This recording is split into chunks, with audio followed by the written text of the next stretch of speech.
together is pure sweet honey. Being together is pure sweet honey. Well, hello again. Whoa, hello again. I am thrilled to have you in this room and thrilled to do an introduction for our next session with Ilise Benun and Jennifer Barrett. And apologies for reading it, but these lights are bright. So if I look up, all I see are spots. So we've come to accept as fact that creative or artistic people either can't or shouldn't have to deal with or even understand money. This is a very expensive lie. How can we lower our resistance to the money topic and change the way we see it? Ilise Benun is the founder of MarketingMentor.com, the go-to online resource for creative professionals who want better projects with bigger budgets. As a business coach for creatives, her expertise is in mindset, money, and marketing. She has partnered with Hal, fortunately, for like a long time, 30 years actually, as a program partner. She's a co-founder of the Creative Freelance Conference. She's also a national speaker, author of a lot of books.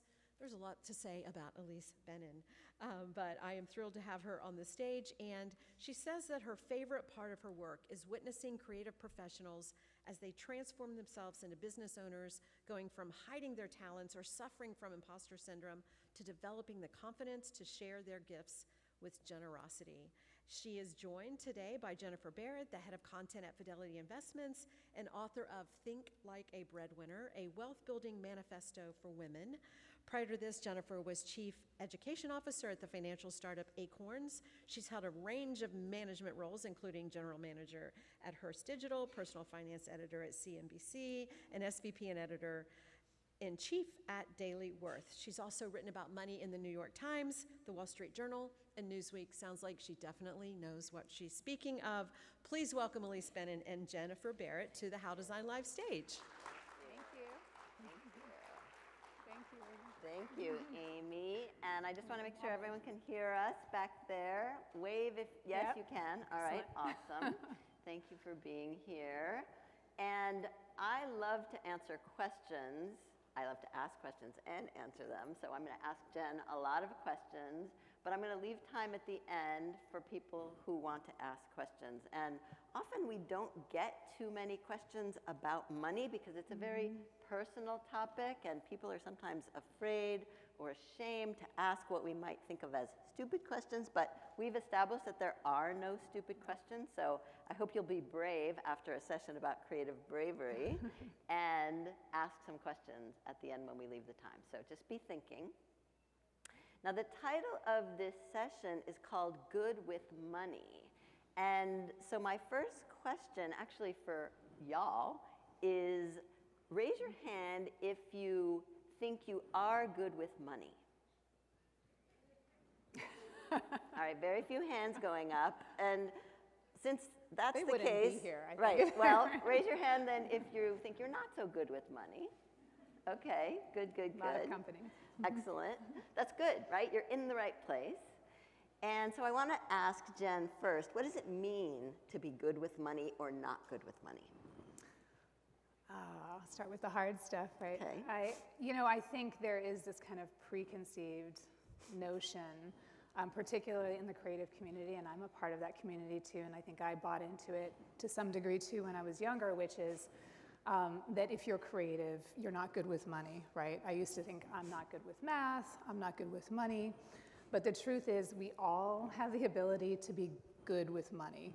And good with money just means that you have taken the steps you need in order to manage your money successfully and support the life that you want. And I know we'll get into some of the details around that, but it's really pretty basic when it comes down to it. It's following a set of rules, and within each of those categories you can sort of pick and choose for investing, for example, but it comes down to some really basic principles. And once you know those principles, you're on your way. So I think one of the things about being good with money is about confidence, right? So let's talk first about confidence or a lack of confidence when it comes to being good with money. Where does confidence come from, do you think? Well, first of all, we're not born with confidence, at least most of us, and certainly not confidence around money. So it's important to remember that confidence is something that you build over time, right? As you build your knowledge and you build your skills. So that's the first thing is A lot of us aren't confident with money, right? Because most Americans did not get taught the skills we need in order to manage our money successfully when we were growing up. And we may have gotten some lessons from our parents, but those are often uneven and sometimes not so good. And so, you come out as adults, and millions of people become adults every year, go into the working world with really no basic tools around how to manage their money. And so the first thing to know if you feel like you're not confident in some aspect of your finances, that one, you're not alone, and two, you weren't taught the tools growing up, so it makes sense. So there's no shame in feeling a lack of confidence around some aspect or all aspects of your finances. And three, there's a solution for that, and that is asking questions. Don't be afraid to ask questions, and then educating yourself and taking those first steps. And as you do that, you start to build confidence in all those areas. So you're talking about the skills that we were not taught, but I also feel like there are messages, because when people say, I'm not good with money, I don't think that comes from you. I think it comes from the messages that you've received from perhaps your parents, perhaps society, perhaps people who were in a creative world with you. So do you have a sense of what some of those messages are or were even for you in your case that made you think, oh, I'm not good with money, or I can't be good with money? Because I also think there's a lot of compartmentalizing that goes on, and people think that, well, if I'm creative and I'm good at this, then it means I can't be good at this too. Sometimes as if the money thing is going to somehow taint the creativity or corrupt the creativity. So can you speak to that at all? First of all, there are a lot of very financially successful, creative people who are producing incredible work. So let's just get rid of that one immediately, because I think that's it's so damaging to us as creatives to think that that we can't be successful financially and also be successful creatively, because that's just not true. But I do think those money messages that we get growing up, a lot of times we hear them from other people and we absorb them and then we make them our own. And I think, there are a lot of different variations of I'm not good with money. It could be I'm not good with math, or money is really complicated, investing is too complicated, I'll invest when I make more money. All of these things that we tell ourselves that really hold us back. And so what I would encourage you to do, if you have one of these messages going through your head, and a lot of times these are subconscious, so the first thing to do is sort of reflect on what are the beliefs that are driving your actions or your inaction. And that can take some time, actually, because these tend to come up when we're in childhood and we hold on to these beliefs so tightly without even realizing that they're driving our actions. But for example, something like I'm not good with money, I would encourage you to say instead, okay, what would it take for me to feel like I'm good with money? Ask yourself that question. What would it take for me to feel like I'm good with money? And then write out a list. And what that does is you're basically creating an action plan, right? It's moving you forward toward that goal, because one of the things that happens when we tell ourselves these stories is that it paralyzes us, right? It holds us back from taking action. So a lot of times it's really about flipping it into a question like, if you're saying investing is too complicated, it's what are some simple ways I can start investing? If you say, I'll start investing when I make more money, maybe it's, are there ways I can start investing now before I make more money? Because I say, and I say this often, a lot of people believe you need to make money in order to invest, but really you need to invest in order to make money. It's backwards. And so it's really important to kind of question all those beliefs that we were brought up with and ask if they're really serving you. And you have written in your book that you taught yourself to invest. So I'm curious if anyone here needs to teach themselves to invest, what did you do? And then if you can say, what should anyone in this room do if they're not doing it? When we talk about investing, we're not really talking about retirement plans and 401k, right? Like that is a given. And if you're not doing that, then you really need to be. Start there. And especially if you're employed, right, it's a no-brainer to take advantage of that. But we're talking about building wealth. Jen's book is called Think Like a Breadwinner. It's a wealth manifesto. So just talk a little bit about what it means to invest. Sure. And I think this is a pretty common belief that we need to save for a rainy day and save for retirement. And we forget about all those decades in between. And so investing is more than just investing for your retirement. It's really investing for all the things you want in those decades before. And so I talk about in the book a kind of a turning point for me because I had considered myself to be pretty independent. You know, was making good money, had a good career at the time. I was an editor at Newsweek and could pay my half of the bills in my marriage, was paying for vacations, trips with my girlfriends, things like that. And what I realized was being independent really isn't about being able to pay the bills. It's about building wealth to be able to afford the life you want. And that is a very big difference in the way you approach money. And so for me, I was setting aside a little bit of money in savings, and I had money in my retirement account, but we wanted to buy a house. We wanted to have a second child. We wanted to stay in New York, which is not the cheapest place to live. And I really wasn't investing for all of those goals that I had in the midterm. And so I took a leap of faith, and I volunteered for a buyout at Newsweek, and I made a deal with myself that I would put all but about 5% of the money I got in that severance package into the market, and that I would start freelancing, the stock market, and I would start freelancing and try not to touch that money. And at the time, I really was not very confident in investing, didn't really know what I was doing. I just wanted to invest in the market. And of course, you can't just invest in the market. So I did some research, and I ended up putting money into 3 different exchange-traded funds, which trade like stocks, but they were basically index funds. One that matched the S&P 500, one that matched the Dow, and one that matched the NASDAQ. And between those 3 index funds, you end up getting coverage across most of the market. So I put the money in the 3 index funds, and then about 3 months later, the market crashed. This was at the beginning of the Great Recession. And so I watched the value of my investments drop by about 50%. And initially was, you know, as someone who had just started investing, was like, what have I done? You know, do I not know what I'm doing? And I remember calling my mom, who is a self-taught investor too and very successful, and she told me 2 things. She said, number 1, it's time in the market, not timing the market, which you may have heard already, and that is do not try to get in and out and try and guess what the stocks are doing. Just put your money in the market and let it grow over time. The second thing she did was she showed me a graph of the S&P 500 from its inception in 1929. And I looked at that graph, and it was like, let's see, we'll do it this way. It was like this, and the drop we were experiencing was a little blip right here in this upturn, in this, you know, long upward traveling line. And so it gave me that perspective too of like, okay, the market has ups and downs. This was a particularly big downward one, and you don't want to panic and sell when you're at the bottom. And so I left the money where it was, and I'll say it's the original investment I made has more than tripled since then. And so those were very valuable lessons to learn early on. But the other piece of it is sometimes you invest and something goes down and you don't panic, right? And you'll also make mistakes sometimes as you're investing, and that's okay because you're learning. I'd love to know, raise your hand if you are investing beyond your retirement account. Okay, Nice. a few people. Yeah. Excellent. And this idea of investing, actually I'm thinking about when I started investing, it was probably about 25 years ago, and I just remember putting $100 in the S&P 500 every month. That was just automatic, $100. And not even looking at it, just letting it grow.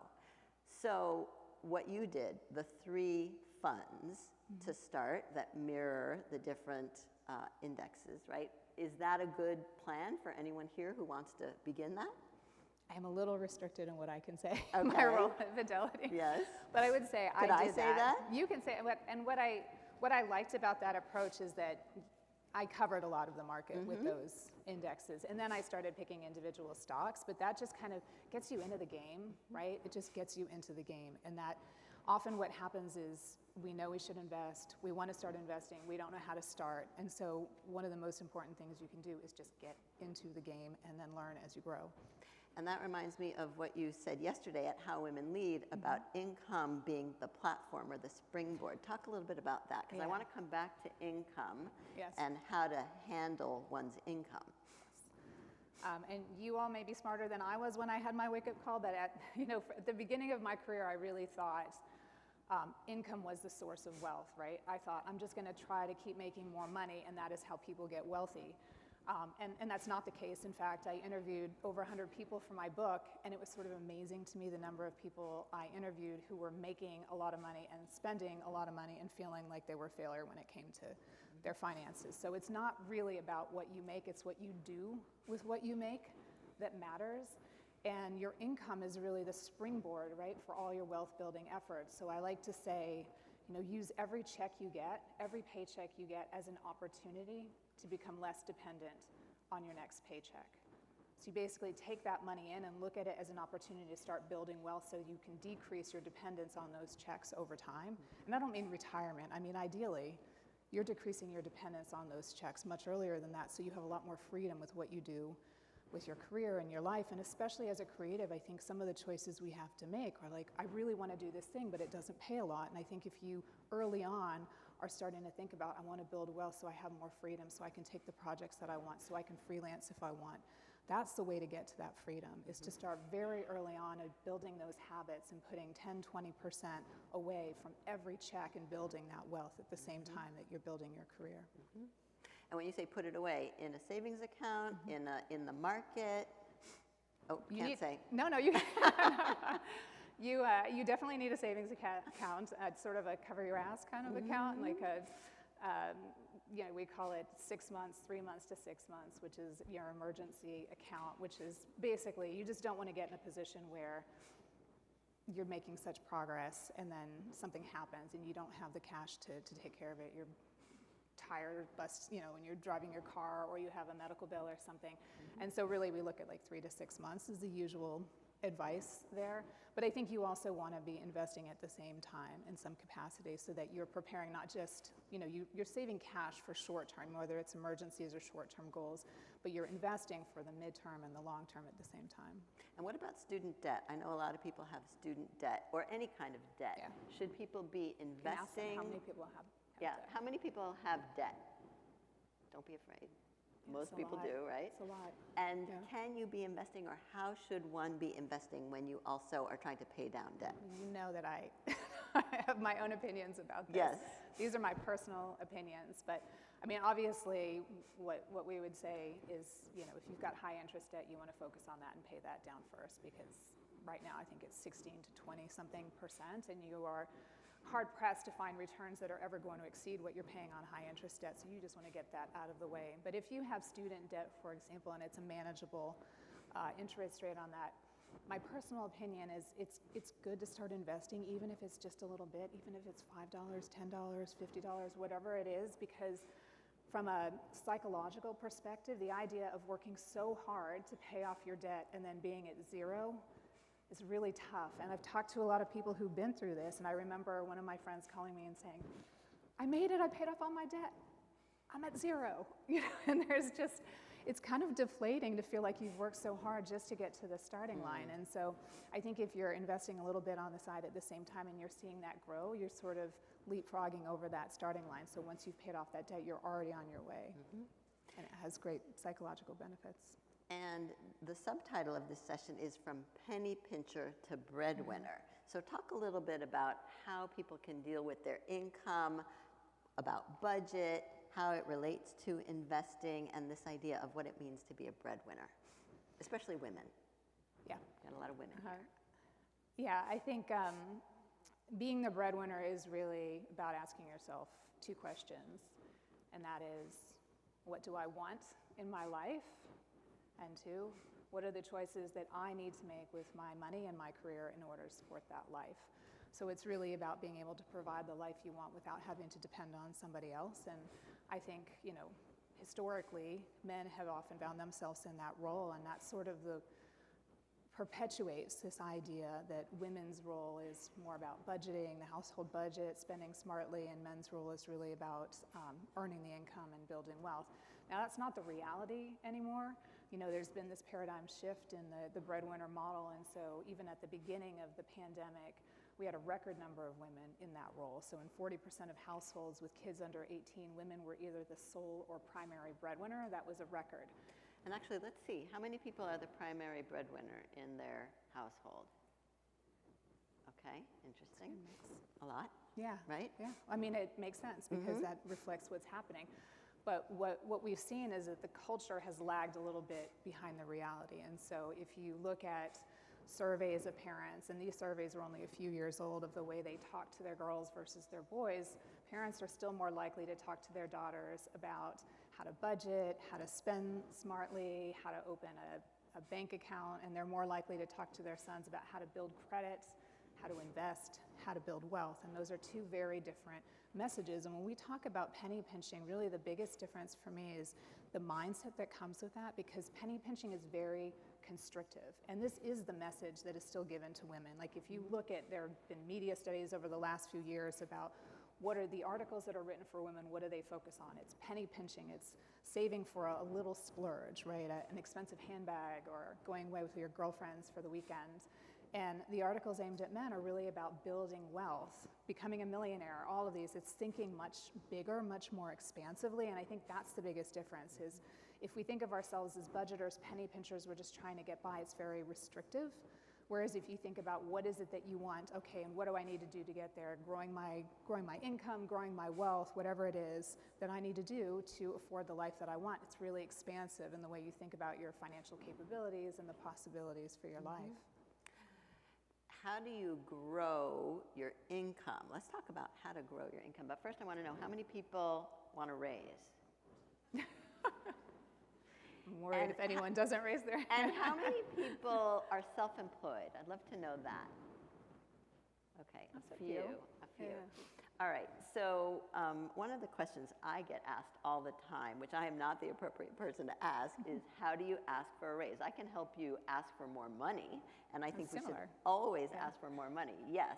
But asking for a raise in the context of a business, in the bureaucracy, in the politics, in the budgeting of a corporation, how should someone ask for a raise? Sure. And we were talking before we started today about one of the things I realized when I moved into management, which of course now I look back and I think, of course, there's always a range, but there's always a range. There's always a range in terms of what a company can pay for a raise. There's a range in terms of what we can pay if we make a job offer for someone, and you can bet that we're going to start at the bottom of that range. And that when you make an offer, but also if someone's going for a promotion, there's a little bit of wiggle room, right? There's a cost of living increase in that set, but when we're talking about a promotion, there's a little bit more wiggle room there. So I do say, ask for what you want. But I have a friend who says, ask for the biggest number you can say without laughing out loud, which I think is not bad advice, but I also think you could kind of price yourself out if you're not careful there. And is that a bad thing, right? If you ask for way more than they can afford, what happens?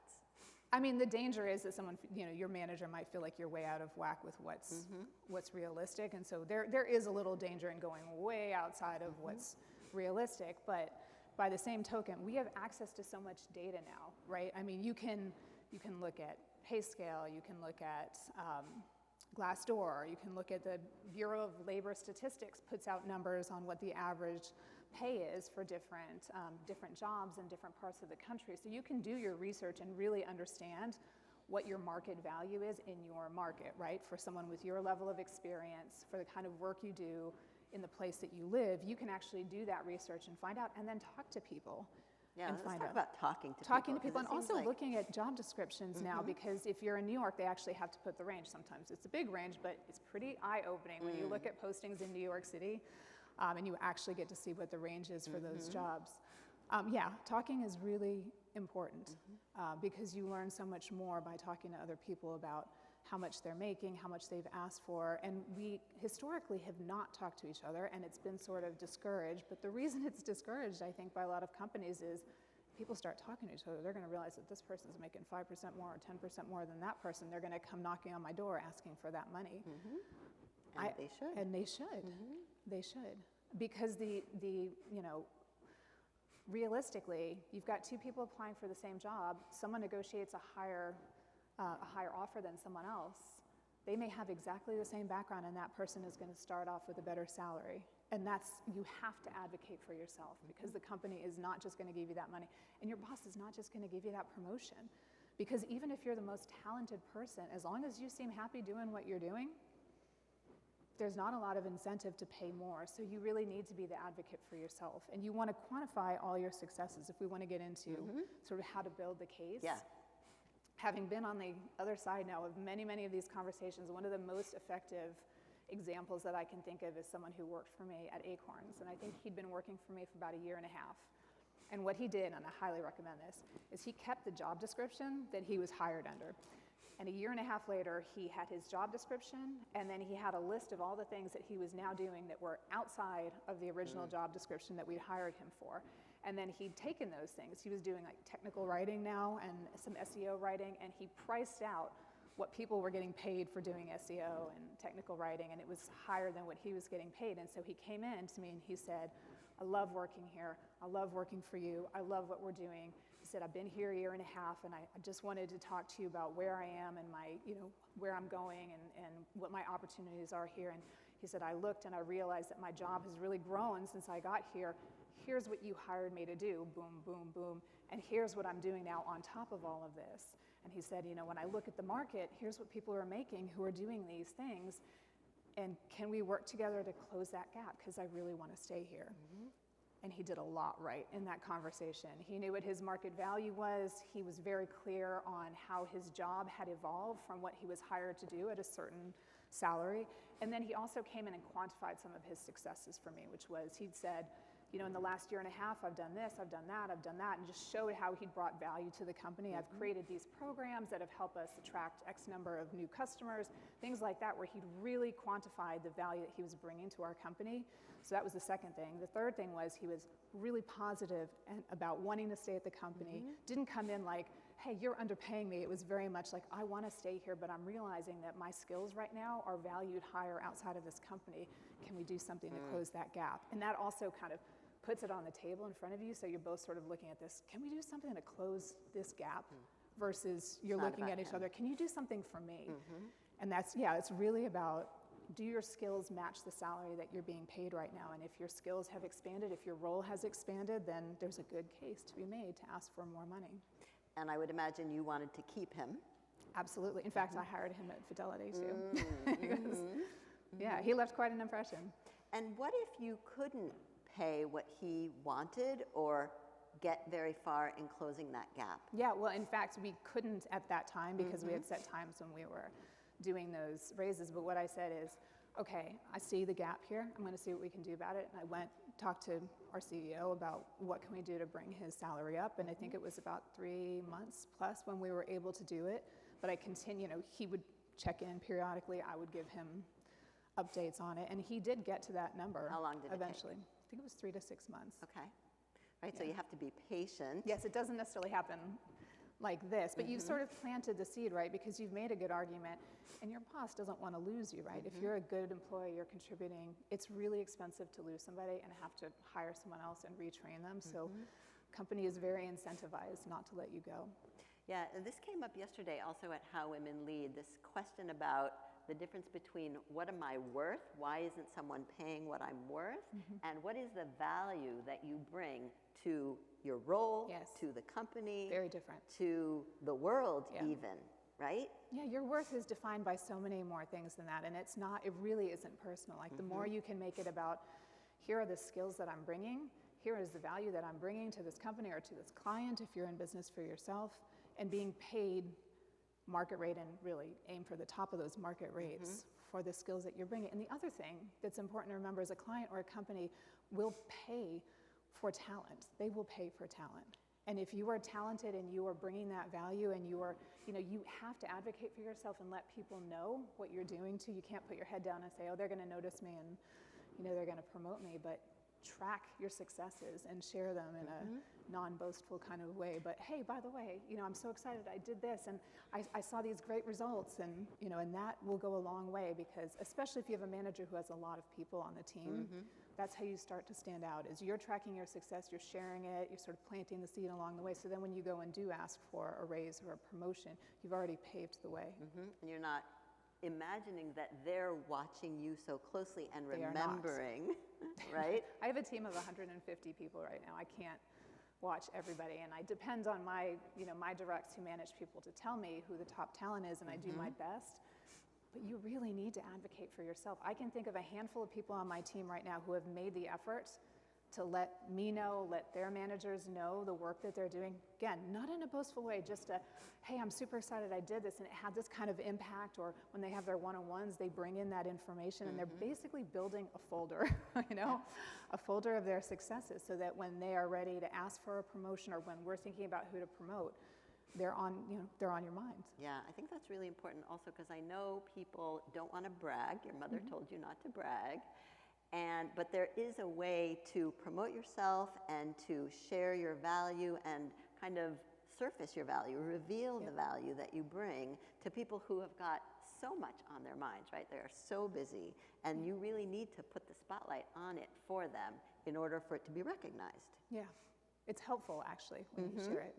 And again, it's not really boasting to say, hey, how about if we try this, and then you try it and you find success and you go to your boss and say, hey, I tried this and it had these great results. That's not really boasting. That's just showing that you brought value to the company and that you took initiative to try something. Exactly. Right? Interesting. You know, one thing that we did yesterday also was we were talking about money. And to my mind, the way to do it, to get other people to find out whether it's, what people are making or what people are spending or anything, is you go first, right? You share first whatever the information is that you're looking for. And so it seemed really helpful yesterday. I do want to give permission to people in this room to, maybe before you leave this room, talk to someone who's sitting next to you or someone behind you that you may never see again, but try to have a conversation about money so that you get more practice at it, more used to it. What do you think? I think it's hard to initiate those conversations in a room like this Yes. with a stranger, but we can give them a question. But I'm giving you permission. If you dare, please do. But I highly recommend it. Yeah. I do recommend talking about money. I think the more that we talk about it, the more we rip away that idea that it's taboo. Because saying that talking about money is taboo, you have to think about who that serves, right? It serves the company to say, don't talk about what you make, don't talk about that, because then they continue to pay people different rates and they don't have to do anything about it, right? Your client, it could serve your client to say, there are a lot of people who benefit from us not talking about money, but it's not us. It's not us, because there's nothing like talking to other people, especially if you're in business for yourself. And it doesn't necessarily have to mean like, well, what are you making? What are you making? Because that can feel really personal. But if you're in business for yourself, for example, and you say, I've got this new client, I'm wondering what I should charge for X, Y, Z. What do you think? It's eye-opening sometimes to talk to somebody else, and they'll say, oh, I charge this. And you're like, what? They're charging 20% more, 30% more. And it's so helpful to see what is really being what people are really being paid, what people are really asking for in different capacities in different markets, because that's going to be the best information you get. And maybe the way to start a conversation like that is, what's your biggest challenge with money, right? Because once you can talk about the challenges, then maybe the numbers come later. But I highly recommend talking about numbers. And that's a great prompt.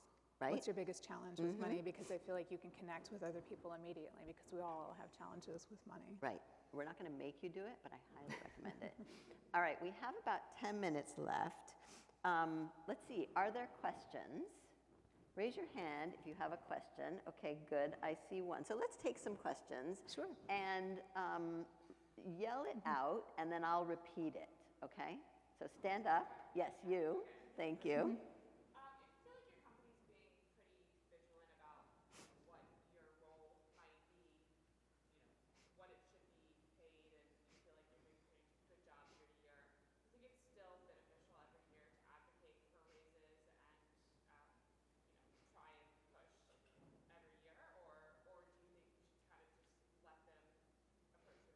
All right, so the question is, if your company is watching closely and being vigilant and giving you the raises, should you continue every year to ask for more, essentially?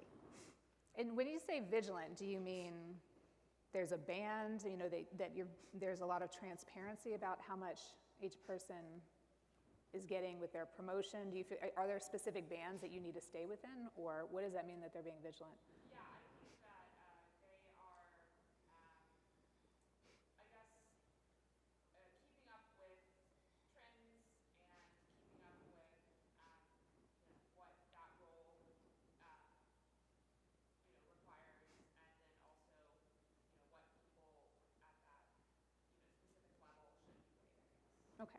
And I think most companies would probably say they're doing that. So it's always good to check. So if you are, if you getting an offer for your promotion, check what the market rates are and make sure that you can always gut check their assumptions there. And there have been cases too, where, by the way, the market is changing every day, right? It is an incredibly tight labor market today. So someone we hired 3 years ago, it might be different if we hired them today. And so that's the other thing, is even if they're keeping their eye on the markets, it changes so quickly that if you were paying attention to it and you can come back and say, hey, I did some research and actually it looks like, the range here for what I'm doing is this. Or again, if you can say, you hired me to do this and I'm doing this on top of that, which could justify that extra bump in pay, say absolutely, because what's the worst that can happen? Yeah. Agreed. Yeah. All right. I think it's best if you have a question, stand up so I can see you better. We're blinded by these slides. It's very difficult to see. Brave person with a question. Yes. 2 people. Oh, okay. One of you stand up. Yes. Thank you. So for her question, talking about actually gathering that market research, bringing it to your boss and showing that you kind of looked into that. I think we probably all do that when we're looking at like Glassdoor, LinkedIn, Yep. and like all these really disparate resources. Yep. You'll look up the same role in the same city. Yeah, you'll see totally different numbers. Yeah. Yeah. What are the recommended resources that you think are probably the most reliable? How can we feel confident when they're like, oh, our resources say this number, Mm-hmm. and you feel like you came in armed with the right information, and now you don't know really how to combat that, because it feels like it's all in the employer's favor. Yep. Nothing is reliable for the actual. Yeah, I get that, and it's a good point. When you look at those resources, sometimes those ranges are really big if you're looking at different ones. Another really good one is Fairy Godboss, which I feel like has pretty accurate resources, but And a so lot of times. let me just say the question briefly, Sure. just for the Yeah, yeah. for the camera. What happens when the information you've armed yourself with is different from the information that the company has, basically?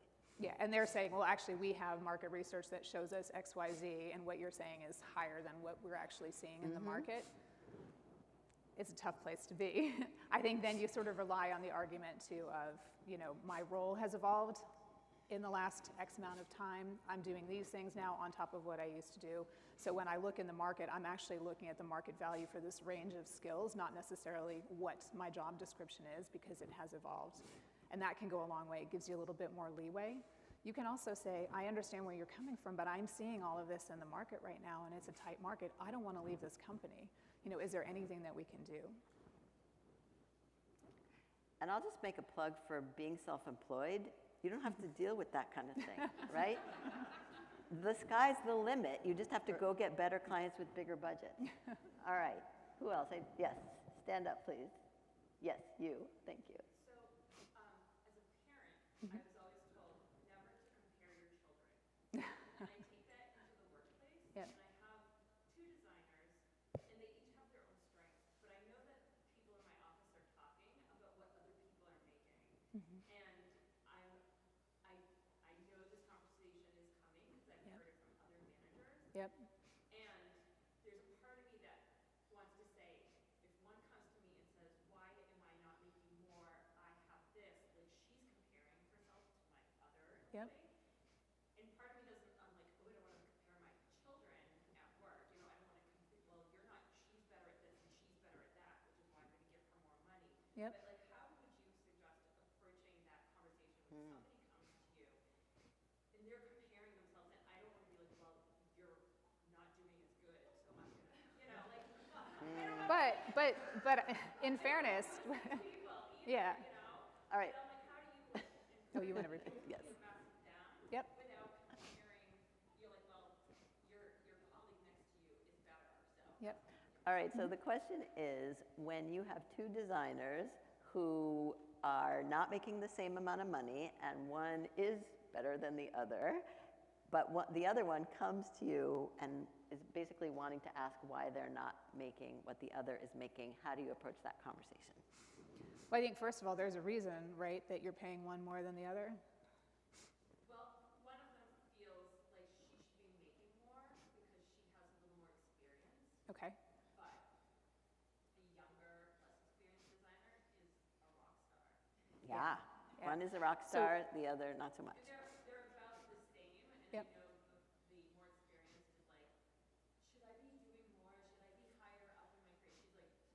Yeah. But that's her. That's not your problem, just for the record. If she's questioning where she is, there are steps that she can take. And I would argue that if you are not candid with her about the things that you'd be looking for in her or anyone else in order to make that money, it's doing her a disservice. And you don't need to compare her necessarily to someone else, but you're not just paid on your experience. I mean, that's just a fact of life. There are two people who could have worked 10 years, and one person is just a stronger designer, content creator, whatever, than the other person. They have taken it could be that they took the time to really hone certain skills.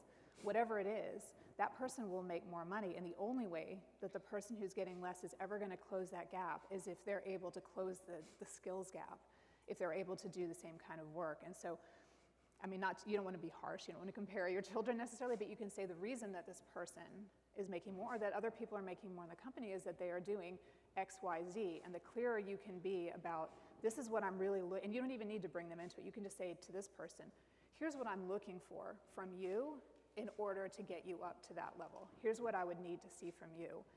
Because maybe they're not going to be able to do that, or maybe they're not going to want to do that, and this is putting it back in their camp too. Like, these are the very specific things that I would want to see from you in order to increase your salary X amount. Beautiful. All right, my last question for Jen is about resources.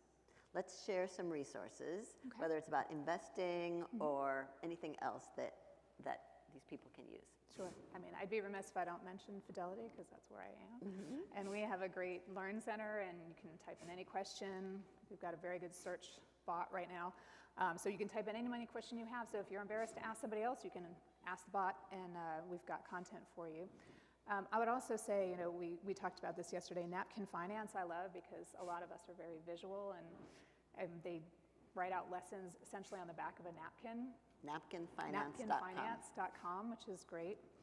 We talked about Savvy Ladies yesterday, which is a nonprofit organization really aimed at closing the gender financial literacy gap, and they have a lot of free programs, really good stuff, webinars, podcasts, events, just to name a few. Awesome. Yeah. Beautiful. All right, thank you, Jen, so much. So helpful. I learned a lot. And thanks you all for joining us. Talk about money. Being together is pure sweet honey.